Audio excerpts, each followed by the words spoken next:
Bonjour. 1 Corinthiens, chapitre 10, verset 13. L'apôtre Paul nous dit ceci ce matin. Aucune tentation ne vous est survenue qui ne soit humaine.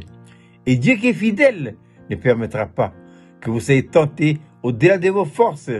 Mais avec la tentation, il préparera aussi le moyen d'en sortir afin que vous puissiez la remporter.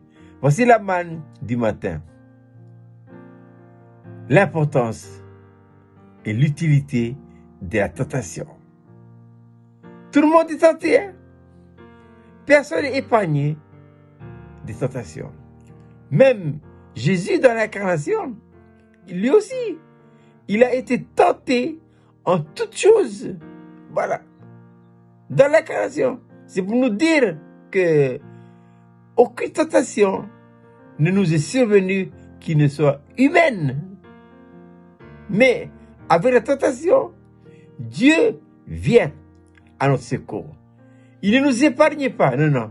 Mais il vient pour nous secourir, il nous aide. Mais c'est à nous de livrer bataille contre les tentations. D'ailleurs, les tentations, à ne pas les confondre avec le péché. Non. Être tenté, c'est pas péché. Hein? C'est des épreuves, c'est des tests pour voir si tu vas tenir ou pas. Mais notre victoire dépend de quoi? Dépend de notre force spirituelle, capacité de résistance. Et pour ça, il faut que intérieurement, nous soyons reconstitués. Et deuxièmement, par cette œuvre de reconstitution, que notre esprit va acquérir de la force. C'est pourquoi les apôtres, autrefois, visitant les églises, fortifiaient l'esprit des disciples en leur disant que c'est par beaucoup de tribulations qu'il faudra rentrer dans le royaume de Dieu. D'ailleurs, les tentations que nous subissons suivent la ligne de nos tendances intérieures. Nous avons des tendances intérieures. Quand je dis tendances intérieures, des faiblesses. Mais ça, on le sait. Ah oui. Chacun a ses tentations qui lui soient propres. Les miennes, c'est les miennes. Les vôtres, c'est les vôtres.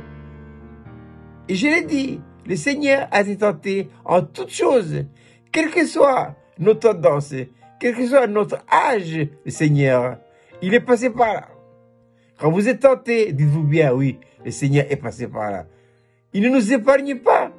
Il vient à notre secours. Il nous aide. Et oui, il nous aide afin que nous puissions nous en sortir. Voilà.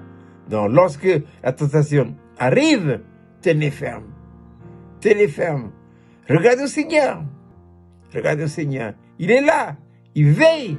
Je répète que les tentations qui nous surviennent ne sont pas au-delà de nos capacités de résistance.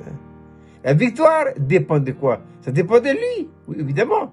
Mais ça dépend aussi de la manière dont intérieurement nous sommes constitués, reconstitués. C'est quand intérieurement nous sommes reconstitués que les choses sont mises en place, que chaque élément de notre intérieur se fortifie. Et se fortifie comment? Par la communion. Avec qui? Avec notre Dieu. Et nous maintenons cette communion par la lecture, la méditation de la parole et ne pas déserter nos réunions. À savoir, acte 2, 42. L'enseignement, la communion, la fraction et les prières. C'est en étant fidèles dans l'église que notre être intérieur, surtout notre esprit, se fortifie. C'est ainsi que nous tiendrons le moment de l'épreuve. Il ne me reste plus qu'à vous souhaiter de passer une agréable journée.